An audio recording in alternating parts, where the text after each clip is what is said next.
Ah, mais il faut toujours que Tigrou soit sur les images. Et il faut forcément qu'il casse. D'accord. Bon, c'était bien la soirée hier. Alors nous on a été très déçus de la soirée parce qu'il y avait 5 bars de pole dance, il y avait 5 beaux jeunes hommes et personne n'a voulu nous faire un show particulier. Parce qu'on a tous des poids lourds en fait, si on se met sur les trucs on pète la mezzanine tu vois. Ah, et ça ne le faisait pas après. On perdait la caution du Airbnb. Tout ça pour éviter de dire en fait on n'a pas osé le faire. Exactement. Non, ceci étant, la stagiaire a appris la chose importante de son stage, comment faire les petits punchs. Exactement, c'est super important ça, si vous commencez dans la presse, savoir faire les petits punchs. La base. C'est le tuto du jour. Voilà, vive le vlog. La vlog.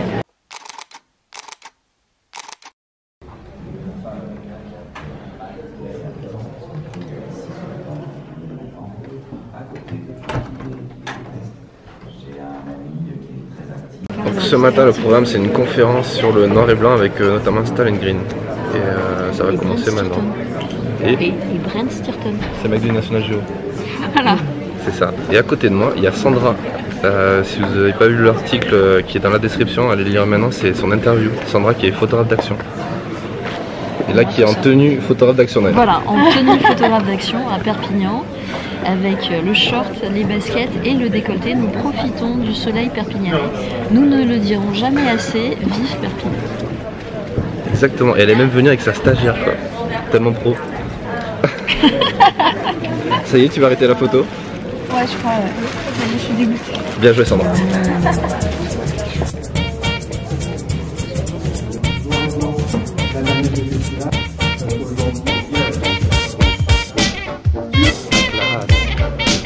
Alors on vient de sortir de la conférence avec Stanley Green et National Geographic sur la photo en noir et blanc. Et en fait le bilan et le résumé de l'histoire c'est qu'en gros Stanley Green il a 2 appareils photo. Un qui shoot en noir et blanc, un qui shoot en couleur. Comme avec des pellicules argentiques.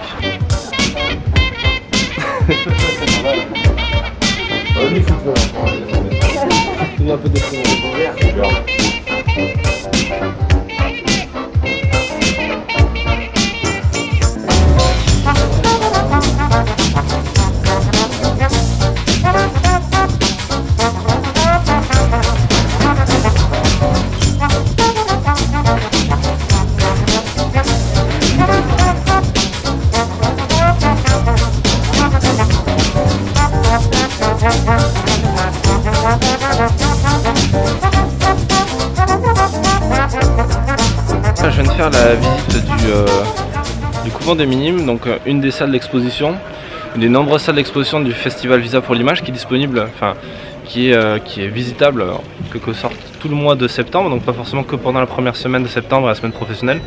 Donc je vous invite, si vous regardez ce blog, si vous regardez cette vidéo encore en septembre, n'hésitez pas à y faire un tour, et puis pour les années suivantes, n'oubliez pas que vous pouvez faire ça voilà, pour toute la durée du festival. C'est super intéressant parce que c'est un endroit où vous avez de superbes images. Vous pouvez même rencontrer les auteurs des images qui présentaient leur travail, qui sont aussi interviewés par la presse, donc c'est super intéressant. Aujourd'hui il y avait un peu plus de sécurité que prévu, mais il n'y a pas beaucoup de monde. Évitez les heures d'affluence pour visiter les lieux d'exposition. Faites-le en début de semaine, c'est toujours plus agréable que de le faire le dernier week-end. Et là c'est un peu plus compliqué, c'est un peu plus pénible, surtout que là aujourd'hui il fait chaud. Et le week-end prochain il fera aussi encore plus chaud.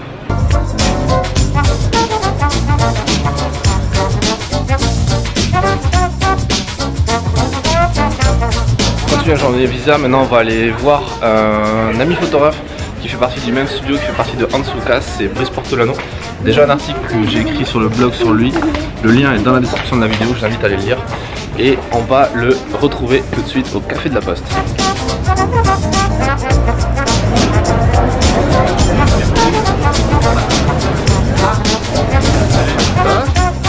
Ça va. Le rendez-vous avec Brice Portolano est terminé, j'ai fait quelques courses pour ce soir. Essentiellement du citron vert, pour ceux qui ont compris pourquoi vous avez gagné le jeu. Et là maintenant on va rentrer pour manger avant les projections avec les autres copains photographes, si la porte veut bien s'ouvrir. Et on y va.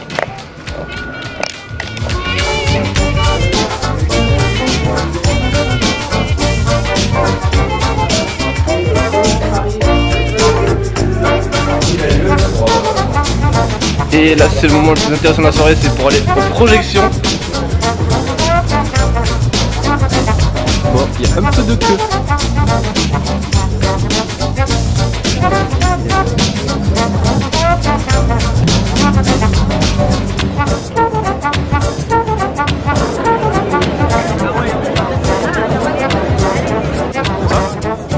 Alors bonjour, je suis avec Frédéric Marie. Il est là. Là. Bonsoir mesdames, bonsoir mesdemoiselles, bonsoir messieurs. Bienvenue à cette troisième soirée de projection de Visa 2016. Et bien évidemment, on commence avec un tout petit hommage à Marc Ribou, disparu hier soir. Il avait 93 ans. Je crois qu'il est inutile de dire qu'il y a très peu de photographes qui peuvent aligner autant de plaques historiques que Marc ne l'a fait. Le 15 janvier dernier, on l'a vu à Ouagadougou, au Burkina Faso. Laïla Alaoui était blessée lors d'un attentat qui a coûté la vie à 29 autres personnes. Elle a succombé à ses blessures 3 jours plus tard. Laïla, photographe franco-marocaine, avait 33 ans.